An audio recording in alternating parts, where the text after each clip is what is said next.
All right, gang, how did you do with that assignment? It might have been a little challenging, but that's okay. Hopefully you spend about, 10, 15 minutes kind of going through each one, maybe talking to somebody about it. But now you can kind of talk with me because I'm going to show you what I did. So, for the first one, that's the one I did. But if you look at this statement, it's basically saying that the United States was always divided by geography. We've always had different geographies in the North and the South. And what that did is that led to different social and economic systems. And that's why we divided as a country. So one argument would be differences in geography. That's the first one. For the second one, as I read it, I really pulled out that it deals with states' rights in the Constitution. And it's kind of like an issue of federalism almost. In one sentence, I said that the South felt that the states had the power to do as they please. That's that whole states' rights issue. And that they could come and go in the country as long as they wanted to. And then the North felt that all states were bound to the Union by the Constitution. And that the idea is the South felt that the states were powerful, the North felt the federal government was powerful, and that's why they split.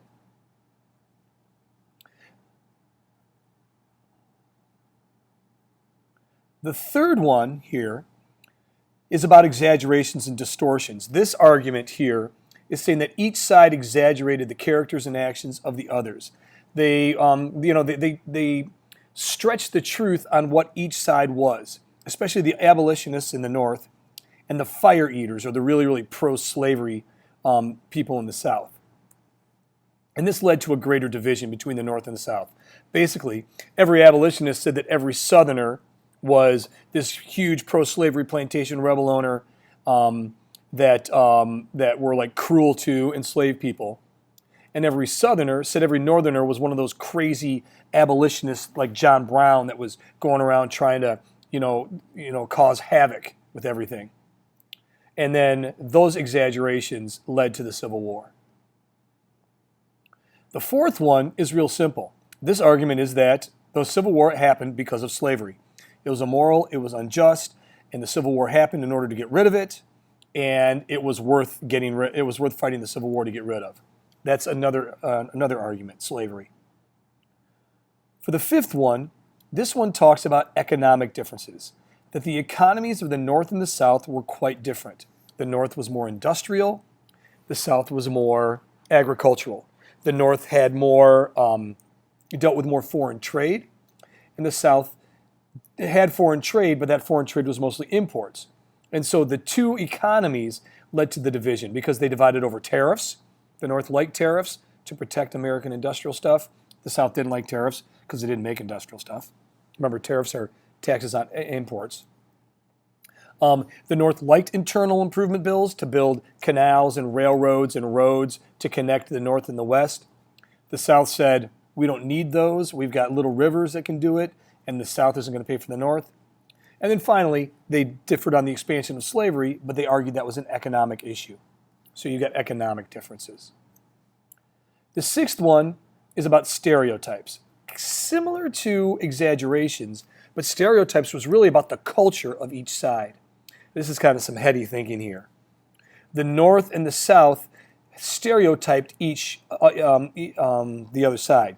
The North felt that everybody in the South was backwards and barbaric. And the South thought that everybody was full of these isms. They were all radical. They were almost too crazy. And they were hypocritical because they would say that, oh, we believe in making sure everybody's treated well, but they'd never talked about the horrible people or the horrible conditions of the people in the factories in the North. So that one's cultural stereotypes. Might not be the easiest to understand. And then the last one was the idea of the breakdown of democracy. That some people say it was a complete breakdown of the democratic process between the majority and the minority. The North was in the majority, the South was in the minority. And the North felt that in a democracy, the majority rules and the minority can't tell the majority what to do.